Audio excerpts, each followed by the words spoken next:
Let's be absolutely clear about what this news is and, more importantly, what it is not, because the devil, as they say, is always in the details, and in the world of international finance, those details are everything.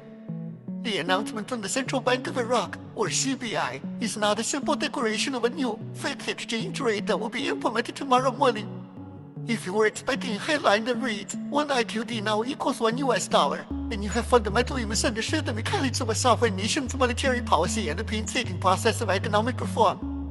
What the CBI has actually laid out is a comprehensive framework, a roadmap for transitioning away from a heavily managed and multi-layered currency system towards a more unified and market-reflective exchange rate. This is a process, not an event. For years, Iraq has operated with a complex system where the official rate set by the government existed alongside a different, often much weaker, rate on the parallel black market. This disparity created a breeding ground for collection, smuggling, and immense economic inefficiency, where those with access to dollars at the official rate could make fortunes by selling them on the black market, while the average Iraqi citizen bore the brunt of a devalued currency in their daily lives. The new policy is a direct assault on this very system. Its primary goal is to close this gap, to merge these multiple tiers into a single, transparent rate that truly reflects the supply and demand for the Iraqi dinar. This involves a delicate and highly technical series of steps, including potentially changing the official rate in a significant one-off adjustment to bring it closer to the market reality, which is what many in the speculator community have latched onto as the revaluation. However, calling it just a revaluation is a gross oversimplification. It is a strategic devaluation for stability's sake, a controlled and calculated devaluation designed to kill the black market and establish a credible foundation for the future. Think good like resetting a broken bone so it can heal correctly. It's a painful but necessary step for long-term health. The CBI statement explicitly ties this move to broader goals of financial stability, controlling inflation, and, most critically, facilitating international trade without the current dollar-dominated bottlenecks. This is about making the Iraqi dinar a usable currency for global commerce, moving beyond its current role as a largely domestic medium of exchange. It signals Iraq's ambition to re-enter the global economic stage as a more mature and reliable partner, an ambition backed by its vast oil wealth and reconstruction needs.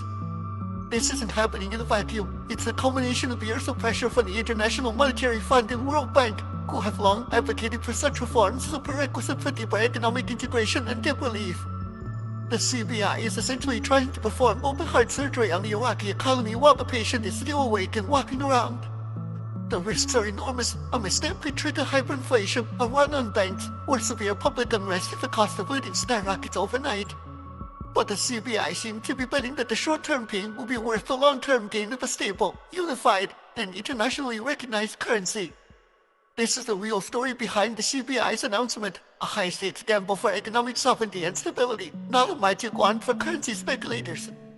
It is a deliberate, complex, and risky maneuver aimed at building a real economy, not enriching foreign holders of dinar notes. The success of this policy will not be measured in overnight exchange rate miracles, but in whether, 5 years from now, the Iraqi dinar has a single, stable value that all Iraqis and international traders can trust for their daily business and long-term investments. This is the foundational shift that is occurring, a move from speculation to substance, from a fractured financial system to a unified one. The journey is just beginning, and its outcome is far from certain, but the direction of travel is now unmistakably clear. The old system is being dismantled, brick by brick, and a new, more robust financial architecture is being proposed in its place. This is the profound and sobering reality of the Central Bank of Iraq's new exchange rate policy. Now, let's pivot to the other side of this global financial tremor, because the simultaneous announcement from the State Bank of Vietnam is not a mere coincidence. It is a powerful signal of a coordinated shift in emerging market strategy, and understanding its nuances is just as critical as deciphering the moves from Baghdad. The State Bank of Vietnam, or SBV, has long maintained a tight grip on the Vietnamese Dong, managing its value within a narrow trading band against the US dollar, a policy designed to ensure export competitiveness and economic stability.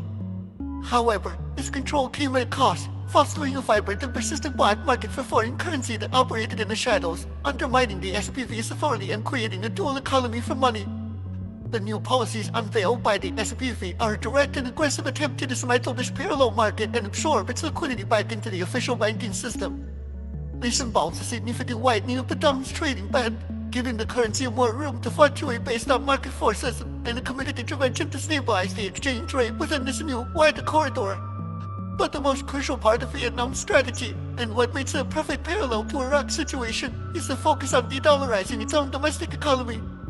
For years, the US dollar has functioned as a shadow currency within Vietnam, used for everything from large real estate transactions to everyday savings under a mattress, a practice that severely weakened the Dong's standing as a trusted store of value. The SBV's new measures explicitly target this phenomenon, introducing stricter regulations on the use of foreign currencies in domestic transactions and launching a concerted public campaign to bolster confidence in the national currency. They are essentially telling their citizens and their business community that Dong is your money, trust it, use it, and save in it. This is a profound psychological and economic battle being waged, one that goes far beyond simple exchange rate numbers. The goal is to strengthen the Dong not through artificial pegs, but through genuine, organic demand driven by its utility and reliability within Vietnam's own borders. This move is strategically timed, leveraging Vietnam's current economic boom, its position as a manufacturing hub, and its impressive growth trajectory to argue for the Dong's inherent strength. They are capitalizing on a moment of national economic confidence to wean the country off its dependency on the greenback. The synchronized nature of these announcements from two geographically and culturally distinct nations suggests a broader, global pattern of financial decoupling and reassertion of monetary sovereignty. It appears that emerging economies, tired of the volatility and dominance of the US dollar, are beginning to chart their own courses, implementing policies that prioritize internal stability and control over alignment with Western financial systems. This is a quiet but monumental rebellion against the dollar's hegemony, played out not on battlefields but in central bank boardrooms and foreign exchange markets. For holders of the Vietnamese Dong, this news is a double-edged sword. On one hand, a stronger, more stable, and internationally respected Dong is the ultimate goal, and these policies are the most concrete steps ever taken towards that reality. On the other hand, the path to get there, much like in Iraq, involves volatility and a painful weaning off process from the black market rates that many speculators have used as a benchmark for potential future value. The SBV is not aiming for a speculative windfall. It is aiming for a stable and credible currency that can power Vietnam into its future as a developed nation.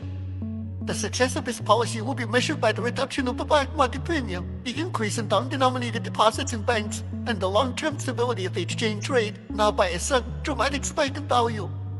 This is the sober, real-world context for the State Bank of Vietnam's announcement, a strategic, necessary, and risky overhaul of the very foundations of its monetary system, designed for the next 50 years, not the next 50 days.